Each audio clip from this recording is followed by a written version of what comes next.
საყოველთაო წინააღმდეგობა ოლიგარქიულ რეჟიმს უწყვეტი პროტესტის მე-18 დღეს დედაქალაქს კვლავ მასშტაბური საპროტესტო ტალღა მოიცავს. დაგეგმილია სხვადასხვა სფეროს და პროფესიის წარმომადგენლების აქცია მსვლელობები ამ წუთებში რესტავრატორ კონსერვატორები და ხელოვნებაცოდნეები კულტურის სამინისტროსთან არიან შეკრებილი. ისინი მოგვიანებით სავარაუდოდ მსვლელობით გადაინაცვლებენ რუსთაველის გამზირზე. ჩვენი ჟურნალისტი დავით კობიძე აშუქებს ამ აქციას და ახლა დეტალებით შემოგვიერთება პირდაპირ ეთერში. დავით, როგორც ხედავ, უკვე დაიწყო მსვლელობა, რა ხდება ადგილზე?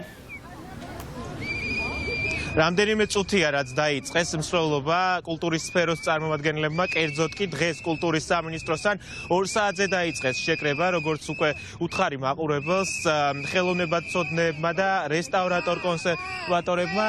ისინი ხედავთ ახლა სკანდირებენ საქართველოს და მიემართებიან, როგორც ჩემთვის არის ცნობილი მარჯანიშვილის მეტროსთან, სადაც ასევე 1 საათში შეიკრიბებიან მსახიობები, ხელოვანი კულტურის სხვა სფეროს წარმომადგენლები, რომლებიც ამ 17 დღის განმავლობაში განსაკუთრებულად აქტიურობენ მიმდინარე საპროტესტო აქციებისას. მოდი მივიდეთ ამ ადამიანებთან და მათი სათქმელი მოვასმენიდოთ მაყურებელს თუ რას აპროტესტებენ, ისედაც ცნობილია, თუმცა კონკრეტულად ახლა რა მოთხოვნები აქვს და რა მოლოდინები მიმდინარე საპროტესტო აქციების ფონზე. პირდაპირ ეთერში ვართ, ჩვენ ვიცით რომ კულტურის სფეროს წარმომადგენლები დიდი ხანია გაფიცულები ხართ იმ რეპრესიულ რეჟიმს აპროტესტებდით, რაც იყო წინა მინისტრის პერიოდში, თუმცა ახლა რით განსხვავდება ეს საპროტესტო აქციები წინა საპროტესტო მოხდისგან?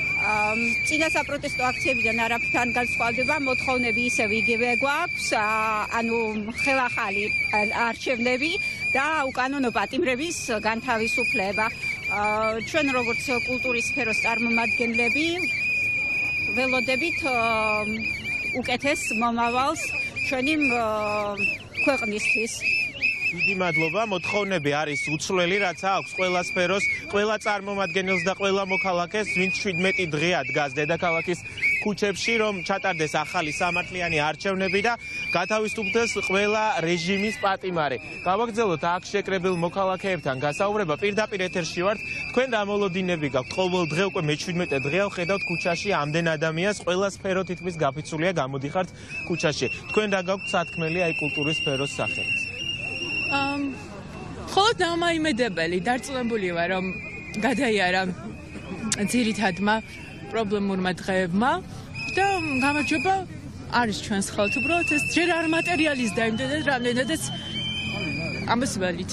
დიდი მადლობა. ობიექტური მოლოდინი აქვთ მოქალაქეებს, რომ მათი საპროტესტო ხმა აუცილებლად გამოიღებს შედეგს. ეკა კიკნაძეს ხედავ, ქალბატონო ეკა, პირდაპირ ეთერში ვართ, თქვენც კითხავთ.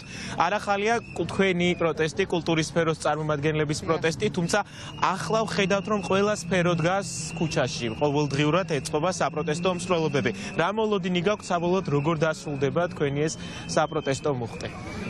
იცით, როგორ დასრულდება, არ ვიცი, უნდა დასრულდეს კარგად, იმიტომ რომ საქართველოში დღეს დგას 1921 წელი, როგორც მაშინ იყო ჩვენი ქვეყანა გასაყარზე ევროპას და რუსეთს შორის, ოღონდ მაშინ გაიმარჯვა რუსეთმა, დღესაც არის იგივე.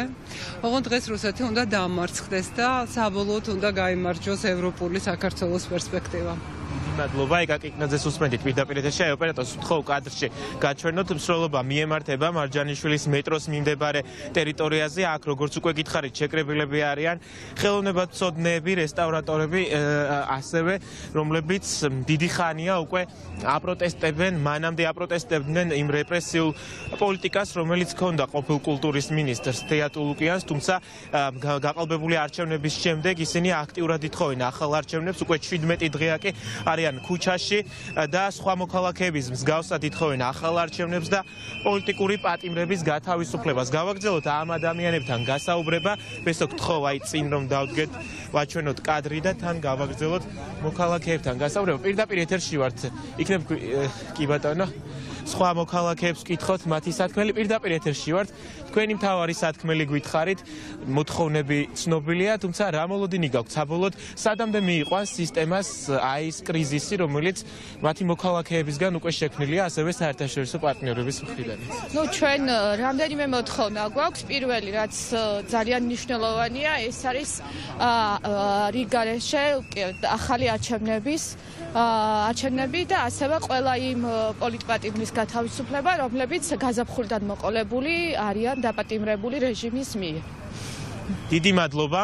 აი წინა კადრს ვთხოვ რომ გაჩვენოთ ოპერატორს მსვლელობა მიემართება უკვე მშრალი ხიდის მიმდებარე ტერიტორიაზეა კულტურის სფეროს კონკრეტულად ამ წარმომადგენლების მსვლელობა ისინი მივლენ ახლა მარჯანიშვილის მეტროს მიმდებარე ტერიტორიაზე სადაც შეიკრიბებიან მსახიობები რეჟისორები რომლებიც ნამდვილად არიან წინა ხაზზე ეს სფერო არის ნამდვილად ის სფერო რომელიც მთელი ამ პერიოდის განმავლობაში განსაკუთრებულად აქტიურად იბრძვის ხელისუფლების წინააღმდეგ არალეგიტიმური ხელისუფლების წინააღმდეგ და ითხოვს როგორც პოლიტიკური პატიმრების გათავისუფლებას მათ შორის დაკავებული მსახიობების ასევე ითხოვს ბუნებრივია ყველა მოქალაქის მსგავსად ახალ სამართლიან არჩევნებს ჩვენ ბუნებრივია როდესაც მივალთ უკვე მარჯანიშვილის მეტროსთან იმ ტერიტორიიდანაც მოგასმენინებთ მოქალაქეების პოზიციას და შემდგომ უკვე გაგაცნობთ იმ გეგმებს, რომელიც ეკნებათ ამ მოქალაქეებს სავარაუდოა და როგორც ჩვენთვის არის ცნობილი,